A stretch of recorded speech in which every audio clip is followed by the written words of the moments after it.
commencerai cette émission au Grand Plateau, hommage à l'apôtre Dieudonné Nzengu, par vous remercier infiniment de par votre attention soutenue, de par vos textos, appels, contributions, temps spirituels, intellectuels et financiers. Fidèles téléspectateurs, aujourd'hui j'ai le plaisir de recevoir pour vous un ancien de la dite église, l'Assemblée charismatique Cité de Refuge, mais aussi il est membre du bureau, membre du comité national de la dite église. Lui, c'est le papa, il s'appelle Monsieur André Mbouyou, il est donc intendant, c'est ça en fait sa fonction, il est intendant de cette église. J'ai le plaisir de le recevoir. Bonjour, papa André Mbouyou. Bonjour Fanny. Comment allez-vous? Je vais bien, merci. Nous vous recevons à l'occasion de cet hommage rendu à l'apôtre Dieudonné Nzengu qui a disparu depuis le 13 avril 2020. Déjà cette nouvelle, ça vous a trouvé où? À la maison? Je ne sais pas moi. La nouvelle m'a trouvé à la maison dans la soirée du 13 avril. Ok, comment vous vous êtes tenu? C'était avec beaucoup d'émotion, c'était par téléphone et j'ai dû retenir mes pleurs. Voilà, aujourd'hui nous vous rejoignons pour discuter autour de la question de cet homme de Dieu qui a beaucoup travaillé, milité pour l'œuvre du Christ. Vous pouvez nous rappeler par où vous avez rencontré l'apôtre? C'était à Kinshasa ou à Lubumbashi? Non, moi j'ai rencontré l'apôtre à Kinshasa. Fraîchement converti, j'étais invité à répondre au culte de l'église pentecôtiste de ma campagne, qui n'est pas loin d'ici, pour un culte de dimanche. Je ne connaissais pas tous les pasteurs. Et lorsque j'arrive ce dimanche-là, il y a un prédicateur que je ne connais pas non plus. Il a prêché et ses paroles m'ont vraiment touché. Okay. Après le culte, j'ai voulu savoir s'il était le pasteur de cette paroisse-là. On me dira que non, c'était un pasteur visiteur, qu'au départ, il était membre du Full Gospel. Il était évangéliste au Full Gospel et qu'on l'invitait de temps en temps au culte de l'église de ma campagne. Et bon, c'était bon, c'était en 93, 93. Okay. Et par la suite, il a continué à donner des enseignements, toujours comme pasteur invité, au culte de cette église-là. Voilà. C'est par là que vous avez eu à rencontrer l'apôtre, mais à quelle occasion vous avez eu à faire une discussion autour de son travail du ministère? Après ça, nous avons donc fait connaissance et j'ai connu son adresse. Il habitait à Kintambo, vers Bangala, c'était pas loin. J'ai commencé à le visiter, puisque de temps en temps, il organisait des prières aussi à la maison. Il est devenu mon vrai père spirituel. Il m'a suivi, il m'a encadré. Les choses s'est mélangées. On était amis et il était père spirituel. Là, c'était au fil du temps?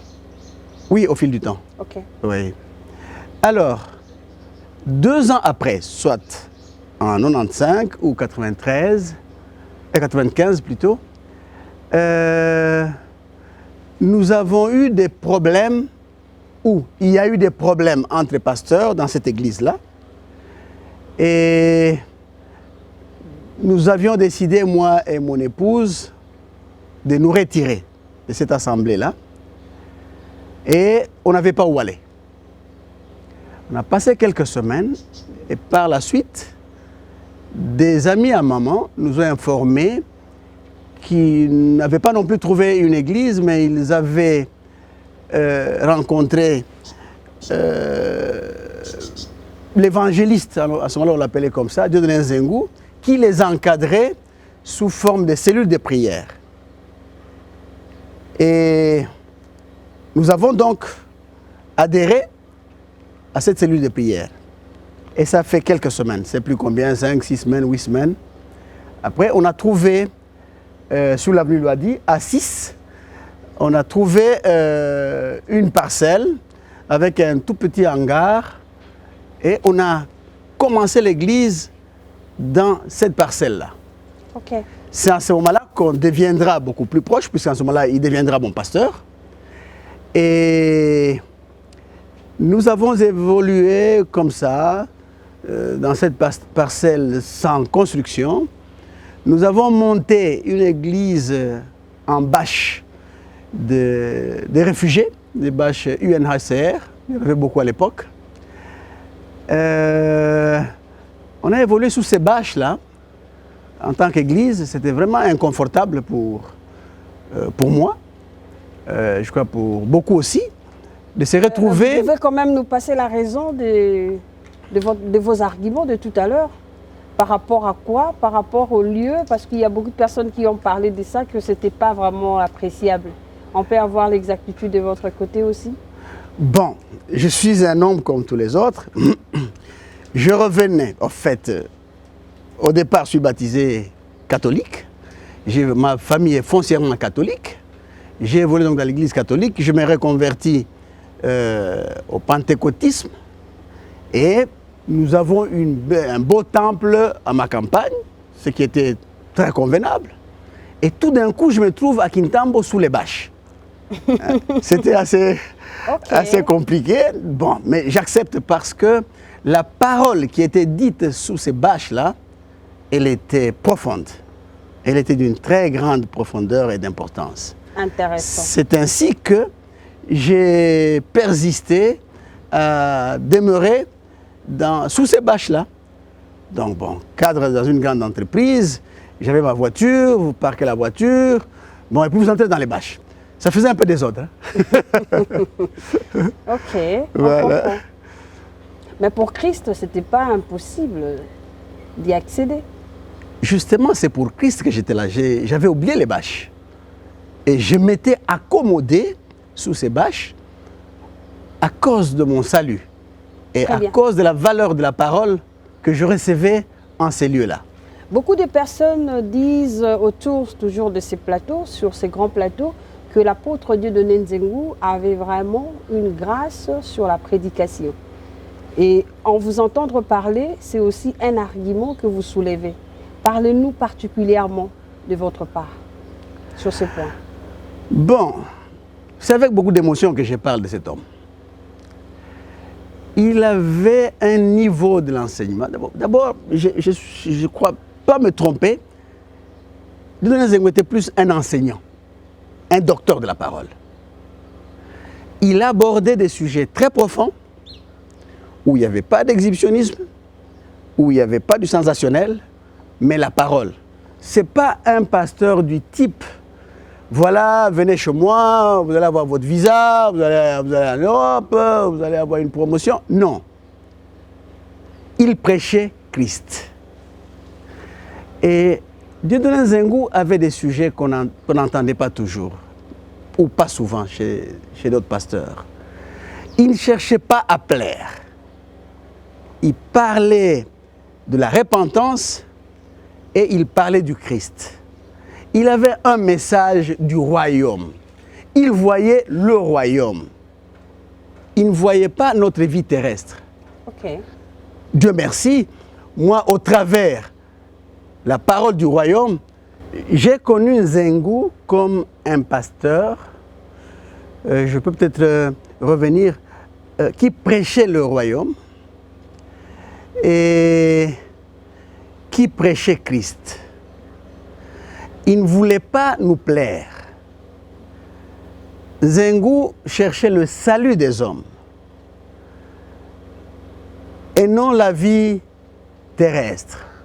Bien entendu, je le disais, la connaissance de la parole dans cette église pentecôtiste m'a permis aussi de vivre une vie meilleure qu'avant. Okay. Bon, une vie meilleure, c'est-à-dire j'avais un départ, tout le monde a une histoire avant la conversion. Je me suis soumis à la vie chrétienne qui demande beaucoup d'abnégation. Okay. Mais à côté de ça, j'avais beaucoup de gains par rapport à Dieu. Très bien. Mais à cette époque-là, on peut dire aussi, il y a beaucoup de gens qui avaient appréciaient, pardon, les miracles en dehors de la parole de Dieu. Pourquoi seulement ce choix? Bon, d'abord, j'ai une notion toute particulière des miracles. Pour moi, le miracle n'est pas seulement, excusez-moi, les grands phénomènes de ressusciter un mort ou de guérir un malade de façon spectaculaire. Mais les miracles, beaucoup d'entre nous les vivent tous les jours sans le savoir. Mais aussi, on a parlé de l'apôtre qu'il a eu à guérir des personnes. Il a guéri dans l'église. Il a ressuscité un mort. Il a ressuscité des enfants, notamment un enfant. Il y a un grand témoignage. Alors que vous parlez de plusieurs. Oui, un enfant mort, l'apôtre le tient sur sa poitrine et l'enfant se réveille. Ok. Mais ça, c'était les miracles. Pour moi, c'était les miracles de l'apôtre. Hein? Moi, j'ai eu mes propres miracles. Sur lesquels je n'ai jamais parlé ou je ne parlais pas tous les jours. Hein? Bon, et les miracles ont des niveaux. Pour l'un, il se réveille le matin, il n'y a pas de manger à la maison, et puis il y a un beau-frère, un oncle qui passe à 11 h et qui lui donne 10 000 francs, 20 000 francs. Bon, pour cette personne-là, ce jour-là, c'est le miracle. Et nous tous, on a de tels miracles. Ouais. Vous avez vécu avec l'apôtre depuis combien d'années? Jusqu'à sa mort? Comme je le disais, j'ai connu l'apôtre en 1993. Comme évangéliste, comme prédicateur d'abord. Et en 2095, il est devenu mon pasteur. Et plus tard, il deviendra apôtre de l'Église, consacré par le grand pasteur camerounais, pasteur Obaker, apôtre Obaker, qui était de renommée internationale. C'est un Camerounais. Il venait de temps en temps prêcher ici chez nous en RDC et nous l'invitions souvent. C'est par la révélation de cet apôtre qu'il avait dit que Dieudonné Nzengu, ça ne vous suffit plus d'être pasteur. Vous, d'après la vision de Dieu, vous êtes un apôtre. Et là, consacré apôtre. Voilà. Ensuite, sur le plan humain, nous sommes devenus très proches. On est devenus des amis. On a commencé à partager certains problèmes, aussi bien de l'Église, des problèmes spirituels que des problèmes tout à fait sociaux. Nous avons commencé à nous fréquenter. Et il me demandait même, sur le plan comme ça humain, certains conseils que j'étais fier de lui prodiguer. Aussi sur la marche de l'Église, vous connaissez nos églises pentecôtistes, souvent n'ont pas une très grande hiérarchie. Donc il prend les collaborateurs, des conseillers parmi les membres de l'Église. Bien sûr, il avait un grand monde d'amis qui étaient pasteurs, mais parmi les membres de l'Église, j'étais un de ces amis-là, auprès de qui il pouvait se confier. Et c'est de là qu'est née la grande confiance entre lui et moi. Je suis donc devenu son ami. Mon épouse est devenue l'amie de son épouse, Maman Sophie. Mes enfants, je crois que chaque enfant de l'apôtre Dieudonné Nzengu a un ami, son alter ego, dans ma famille. C'est là, garder toujours l'aspect qu'il était pasteur, il était comme chef spirituel de votre famille, ou cela avait changé un tout petit peu? Non. Dieudonné Nzengu, je peux dire qu'il était un ami. Mais jamais je l'ai tutoyé. Ah d'accord. Ouais. Je l'appelais vous parce que je savais que c'était mon père. Hein? Bon, être ami est un fait social tout à fait secondaire. Mais j'avais le grand respect d'un homme de Dieu, vis-à-vis de lui, vis-à-vis de la grâce qu'il avait eue de notre Seigneur. C'est un homme, voyons, comme pédagogie, qui ne... D'abord, il ne se plaignait pas. Très bien. Il était très discipliné. Il était ponctuel dans les enseignements. Le culte commençait à 8 heures. Dieudonné Nzengu, le chef, était là 10 minutes, 15 minutes avant. Et donc le culte, lorsque les chantres commencent, commençait avec l'apôtre là devant. D'autres pasteurs pouvaient même arriver un peu en retard. Il était toujours ponctuel. Et cela nous a tous éduqués pour être ponctuels. Même les jeunes qui se mariaient, lorsqu'il annonçait le mariage, il suppliait ces jeunes gens-là d'être à temps, les jeunes mariés. Sinon, il commençait son culte sans les marier. Et cela a très bien marché. C'était très très bien particulier pour les pentecôtistes, enfin excusez-moi de le dire comme ça, nous des églises libérales, pentecôtistes et autres, des réveils, par rapport aux grandes églises traditionnelles, on ne respecte pas trop le temps. À la Cité des Refuges, le premier culte commence à 8 heures et s'arrête à 10 heures. Voilà, ça c'est un respect en fait à l'endroit de l'Éternel, parce que quand l'Éternel a rendez-vous avec son serviteur ou avec ses enfants, il doit le trouver là pour une grande bénédiction. Donc il était à l'heure pour donner la bénédiction aux enfants de Dieu. Alors de quoi est-ce que vous avez eu l'habitude de parler souvent, Monsieur André Mbouyou? Dieudonné Nzengu nous préparait à une vie après la vie. Ok. À la vie céleste. Et c'était ces messages. Il donnait beaucoup de son témoignage. Comme vous le savez, Dieudonné Nzengu, c'était un intellectuel tout fait. Okay. Il a fait ses études linguistiques à l'université de Lubumbashi. Il a continué, il a un diplôme de l'université de Lille. Il maîtrisait bien le français. Il était capable de vous retenir rien qu'avec la maîtrise de la langue. Tout à fait. Et je crois, il balayait tous les aspects philosophiques de la parole, les aspects sociologiques, les aspects sur la chrétienté. Il maîtrisait bien la parole de l'Ancien Testament au Nouveau Testament. Ce n'était pas un homme, il y a quelques églises où certains pasteurs se consacrent à l'Ancien Testament et d'autres mieux à la Nouvelle Alliance, au Nouveau Testament. Mais Dieudonné Nzengu, vous pourriez commencer avec lui de la Genèse jusqu'à l'Apocalypse.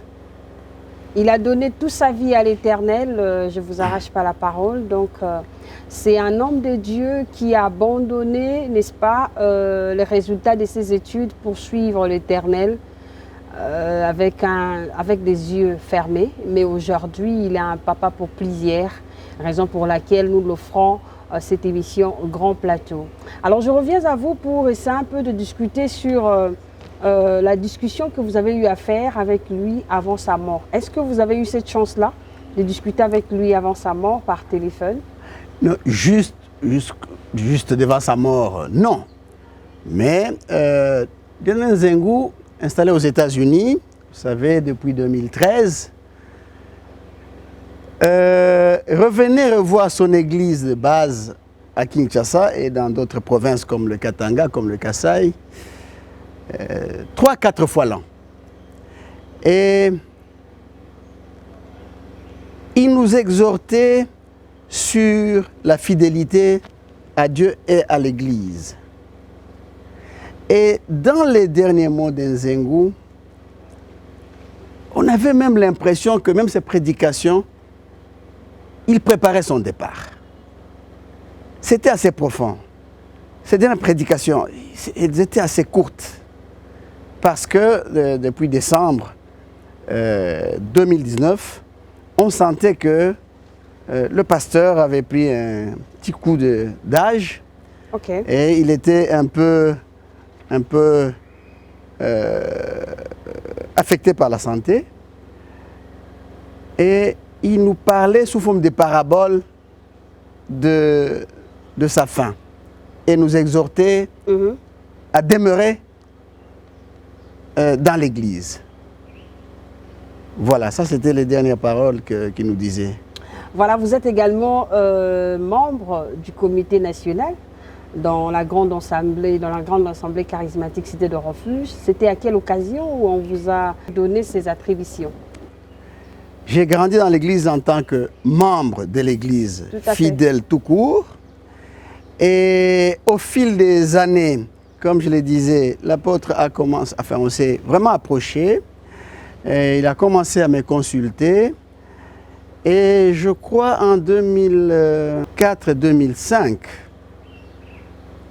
ou légèrement plus tôt, on a commencé à me donner quelques responsabilités. Okay. C'est-à-dire, par exemple, j'ai eu à conduire, ou j'étais président de l'organisation de quelques conférences dans l'église. Et nous avions une grande organisation ici vers, je me rappelle plus très bien, que nous avons dénommé Kingdom Summit. Ah d'accord. J'étais également le président de l'organisation.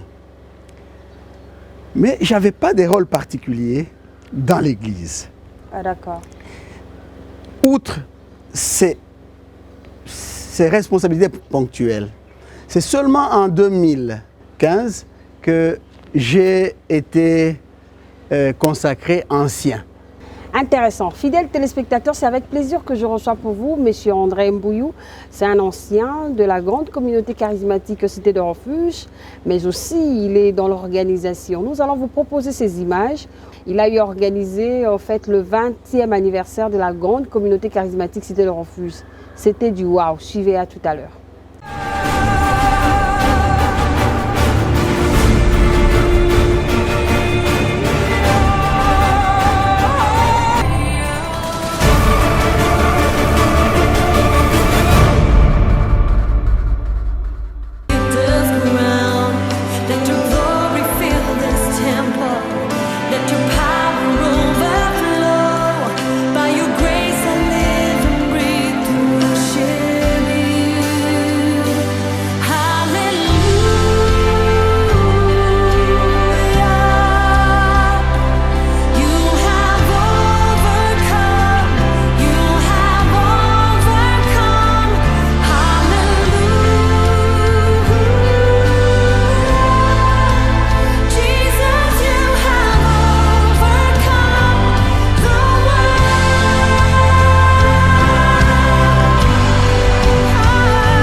Voilà des retours sur ces grands plateaux. C'était là en fait la réalisation ou alors l'apport de papa André Mbouyou dans ses combats de 20e anniversaire. Aujourd'hui, c'est 25 ans, l'apôtre n'est plus, mais sinon le travail continuera.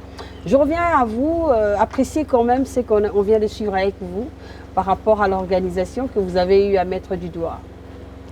Oui, apprécier l'organisation que nous venons de voir. Oui, on vous demande seul d'apprécier parce que c'est l'œuvre, il est resté Non, œuvre je qui dois est dire la restée. vérité que cette appréciation n'est pas, je ne la fais pas à moi seul.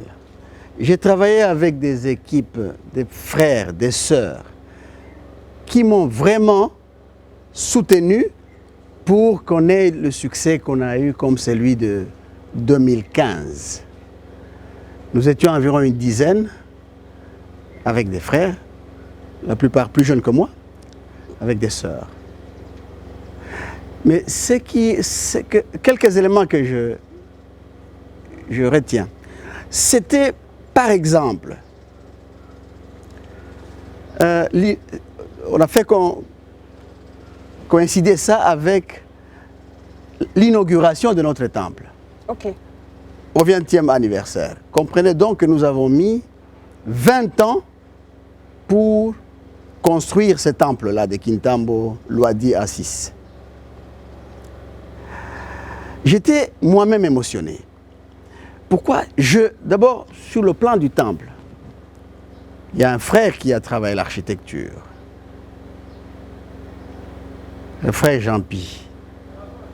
Donc, et il y a eu des frères qui ont donné l'argent. Et à la fin, nous avons eu un beau produit. On a invité des grands pasteurs au travers de l'Afrique, l'Europe et les États-Unis même. Nous avons donc eu des invités venant du Kenya, de la Tanzanie, du Zimbabwe, de l'Afrique du Sud. Et puis on a eu ceux qui sont venus d'Europe, France, Belgique. Il y a eu une sœur qui était venue de Londres. Ok. Nous avons eu des pasteurs venus des États-Unis, des pasteurs américains venus des États-Unis pour participer à cet événement. Et je me rappelle une petite fierté, l'apôtre a donné des médailles à nos invités, aux pasteurs qui étaient là, qui ont répondu, et aussi à nous, l'équipe d'organisation.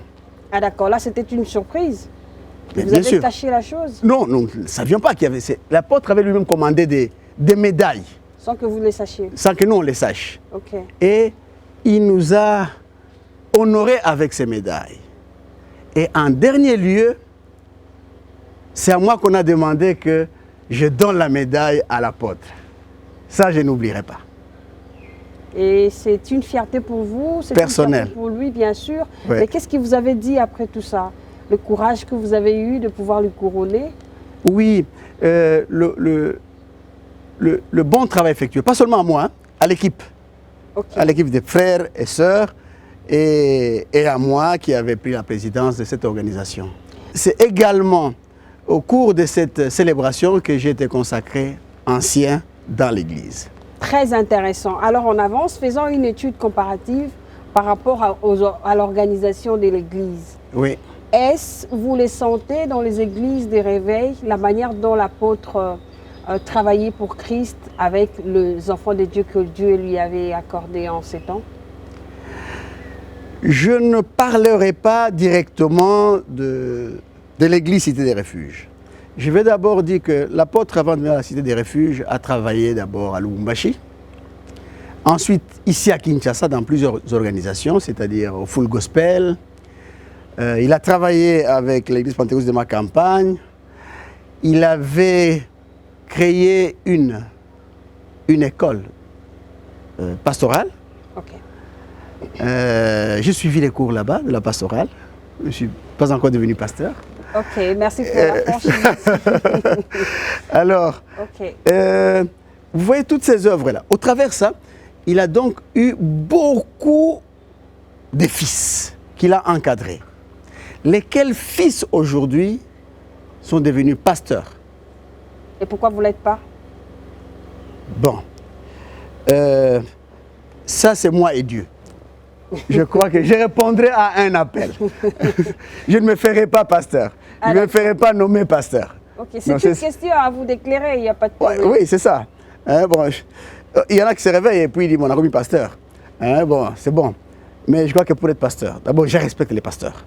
Parce que c'est un travail très difficile. Lorsque j'observe de loin, même l'apôtre Nzengu, dans sa propre œuvre, il a eu des problèmes avec les pasteurs, avec ses propres fils, n'est-ce pas? Il y en a qui lui ont claqué la porte.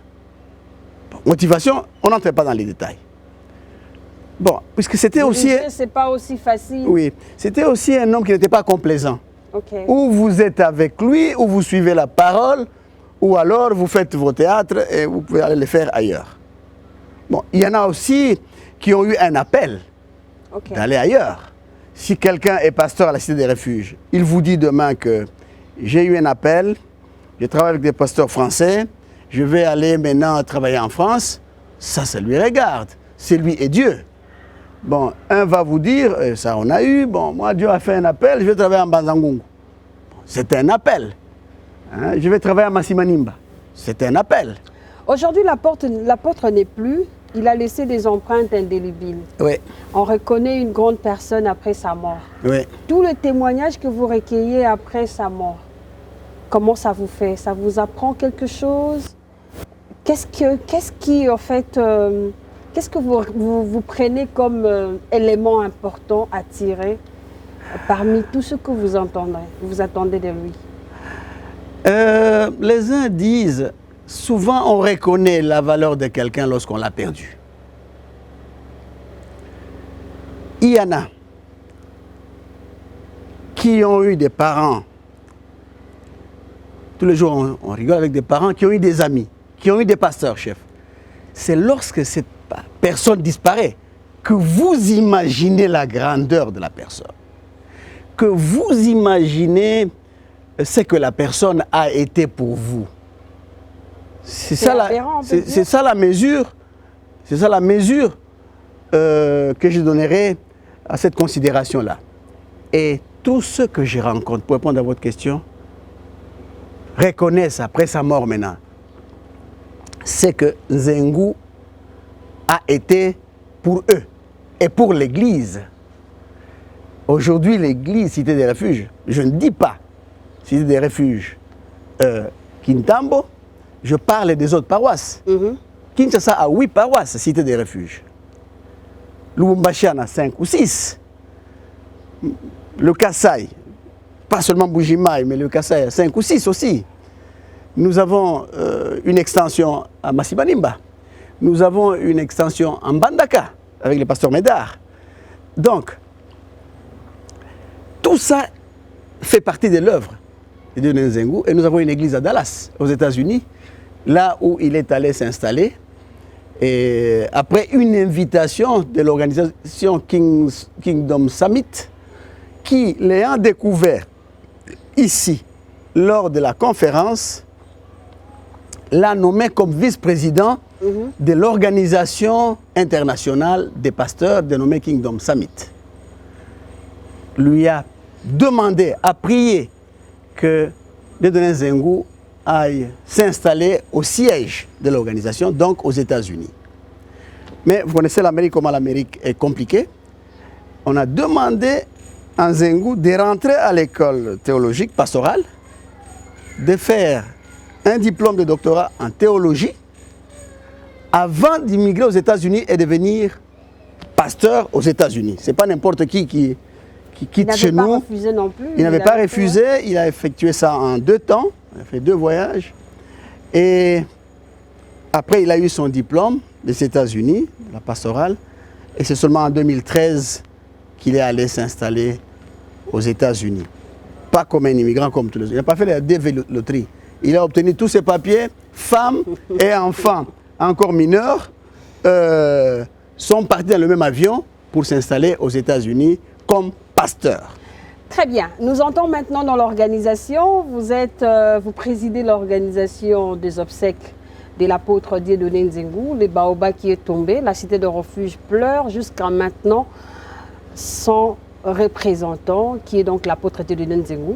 Alors, par rapport à l'organisation, vous pouvez nous parler déjà des avancées qu'il y a par rapport à ce qu'on attend, parce que cette émission est faite pour accompagner les gens jusqu'au rapatriement du corps.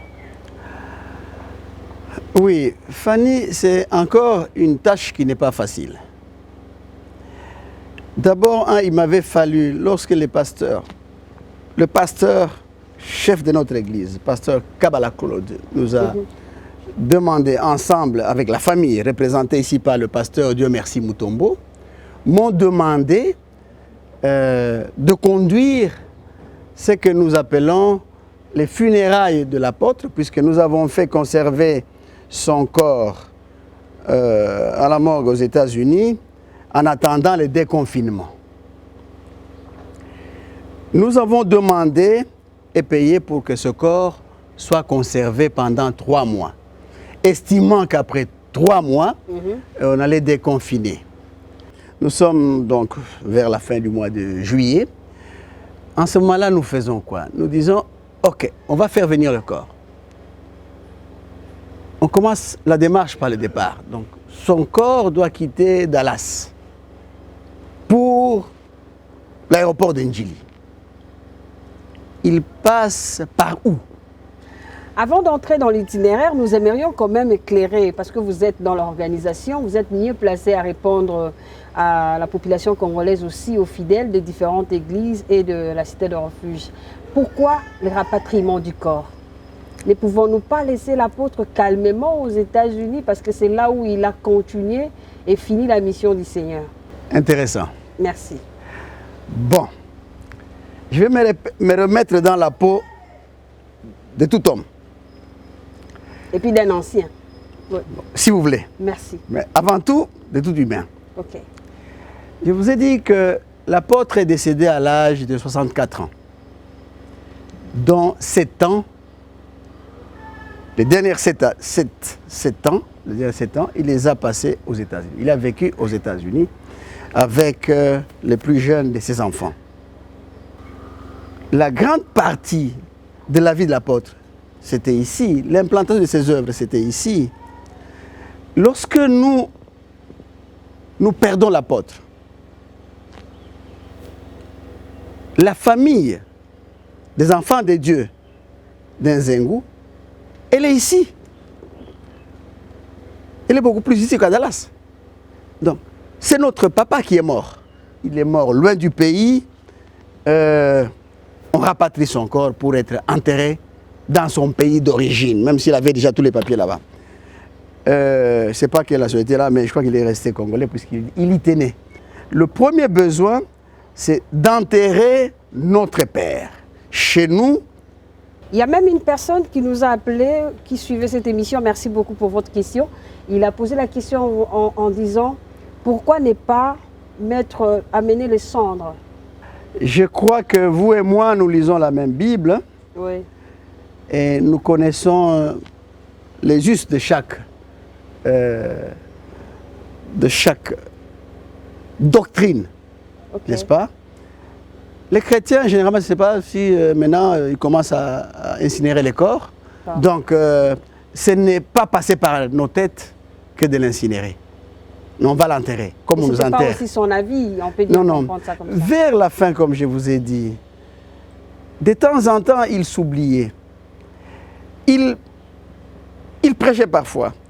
Il dit, d'ailleurs, même si je suis aux États-Unis, si jamais je mourrais, je voudrais être enterré ici, chez nous. C'est aussi une partie de la volonté du défunt, okay, d'être enterré chez lui. Très bien. Parlez-nous au moins de quelques définitions des dispositifs que vous avez eu déjà brossés pour recevoir le corps au moment où on déconfine notre pays et pourquoi pas le monde entier. Oui, nous travaillons sur deux hypothèses. Une des hypothèses, c'est que, un, on déconfine, deux, les mesures barrières sont plus ou moins allégées. Deux, on ne déconfine pas et les mesures barrières restent intactes. Et nous avons pris des dispositions pour considérer qu'on ne déconfine pas complètement. Par exemple, que vous devez enterrer le même jour, il n'y a pas de veillée dans les salles, tout ça. C'est l'option que nous avons prise. Donc, nous avons pris des dispositions, compagnie aérienne, arrivée à Ndjili, combien de gens seront là, combien de gens on va transporter jusqu'à l'aéroport, pasteurs, famille. Et ceux qui viendront avec les corps. Ceux qui viendront avec les corps, notamment la veuve, Maman Sophie, okay, quelques-uns de ses enfants qui sont là. Et et les invités, quelqu'un ne peut pas quitter son pays ici pour les obsèques et puis ne pas aller accueillir les corps. Nous avions d'ailleurs planifié que ça coïncide avec un week-end pour que ceux qui n'ont pas le temps de s'absenter longtemps de leur travail puissent quand même s'absenter peut-être pour un jour plus le week-end. On réalise donc l'enterrement. Voilà. Et bon, on n'a pas choisi, on a négocié la compagnie aérienne avec la maison des funérailles des États-Unis. Ça se passe de façon très organisée aux États-Unis. Donc, vous payez une enveloppe à un organisme qui paye la morgue, qui paye le transport, tout ça, que vous payez au départ, hein, mais qui organise tout ça. Et le corps, mais on a négocié quelle compagnie va venir, à quelle heure ils vont arriver, combien de gens seront à l'aéroport, combien pourront accéder sur le tarmac pour recevoir le corps.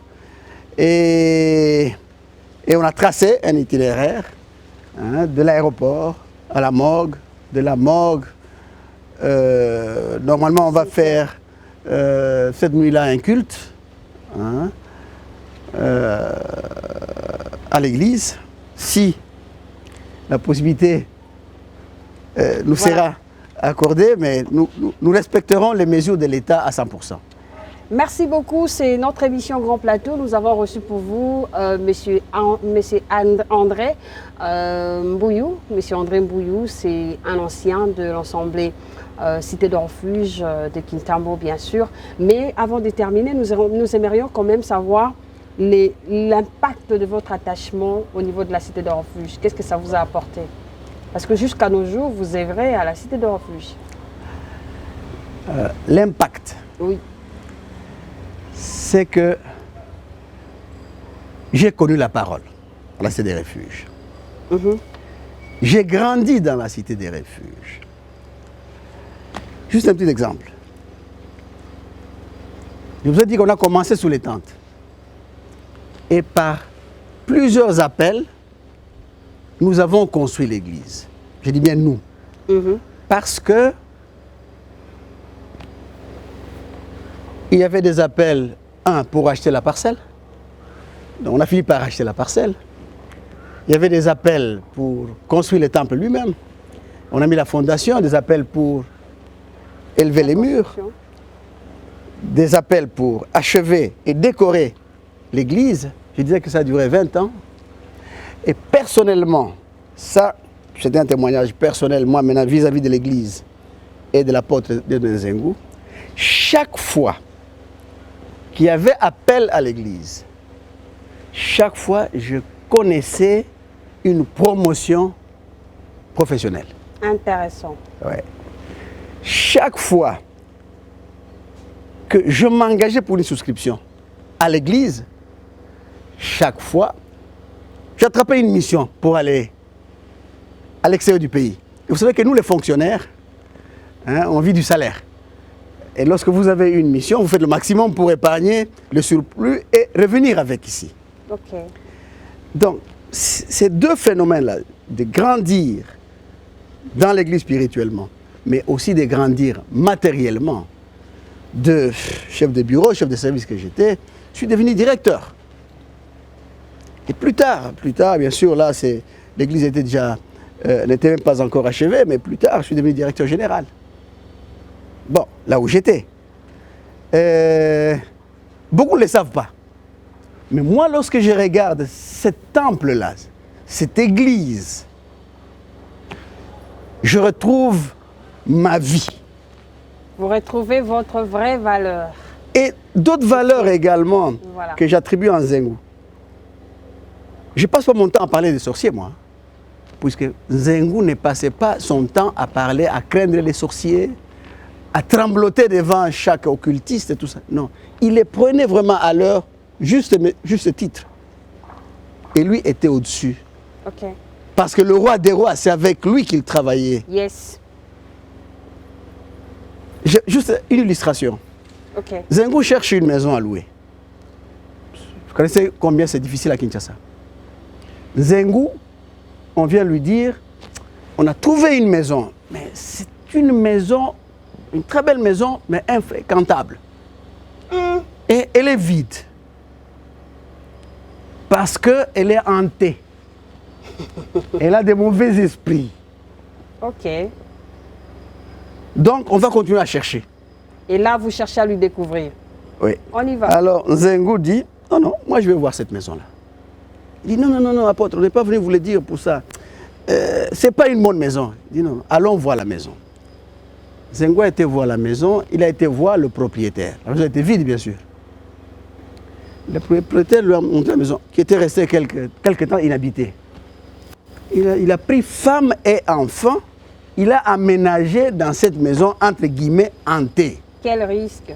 Voilà. Et s'il sortait seul? Hein? Ce n'est pas le cas aussi. Et son épouse et les enfants, connaissant leur papa, je peux dire entre guillemets, connaissant la puissance de leur papa. Mais il y a des parcelles comme ça. Il y en a qui a risqué avec Christ. Ouais. Mais lui, il a pris ce risque.